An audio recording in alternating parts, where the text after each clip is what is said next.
کل کو جب جرح ہونی ہے وہاں پہ اور کورٹ میں، اگر وہ اسی بیان پہ قائم رہتے ہیں اعظم خان صاحب ڈیورنگ دا مطلب کراس ایگزامینیشن، تو پھر آپ کو کیا لگتا ہے کیا چانسز ہے خان صاحب کی بچت کے یا ادروائز کے؟ Number one. دوسرا، جب خان صاحب کو پتہ چلا کہ اعظم خان نے میرے خلاف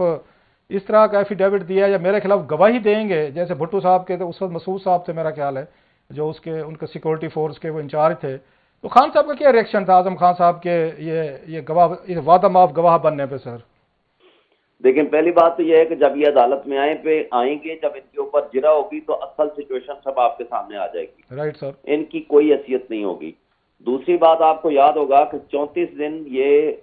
کڈنیپ ہو گئے، ان کی فیملی نے ایف آئی آر کٹائی، ہائی کورٹ میں ریٹ پٹیشن فائل کی، ہائی کورٹ نے بڑا سیریس نوٹس لیا، انہوں نے کہا کہ ہر حال میں ان کو پروڈیوس کیا جائے اور اغوا کاروں کو بھی لایا جائے، لیکن اغوا کار تو سامنے نہیں آئے، لیکن اغوا کار ایک صرف 164 کی سٹیٹمنٹ لینے میں کامیاب ہو گئے۔ پہلے ہوتا تھا اغوا برائے تاوان، اب ہوتا ہے اغوا برائے بیان، اور وہی جس طرح کا عثمان ڈار کو وہاں کے ہوم منسٹر نے کہا کہ وہ جناب گرفتار ہو گئے کیونکہ وارنٹ آف ارسٹ تھے ان کے،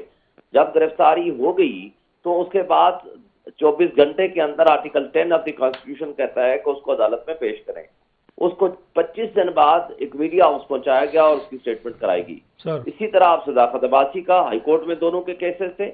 اور اسی طرح آپ فروخ حبیب کا کیس دیکھ لیں۔ تو بات یہ ہے کہ یہاں جب اغوا برائے بیان آپ کرنے لگیں گے، ہر شخص کی ایک لیمٹ ہوتی ہے، کوئی برداشت کر پاتا ہے کوئی نہیں کر سکتا، تو وہ برداشت نہیں کر سکے۔ 164 کی سٹیٹمنٹ بھی اسی دن سامنے آئی جس دن وہ سامنے آئے، اور اس کے بعد سے لے کر آج تک ایک لیگل ایک ایشو ہے۔ جو شخص خود اس ایف آئی آر میں ان کا نام ہے، جو شخص خود ملزم ہو، اس ملزم کو آپ جب انکلپیٹری سٹیٹمنٹ ہوتی ہے نا، یعنی وہ اپنے آپ کو کہے میں نے بھی جرم کیا لیکن میرے ساتھ یہ شریک جرم ہے، تو اس کی کوئی لیگل ویلیو ہوتی ہے۔ ایک بات بتائیے جب وہ کسی اور پر ڈال دے تو وہ اس کی کوئی لیگل ویلیو نہیں ہوتی۔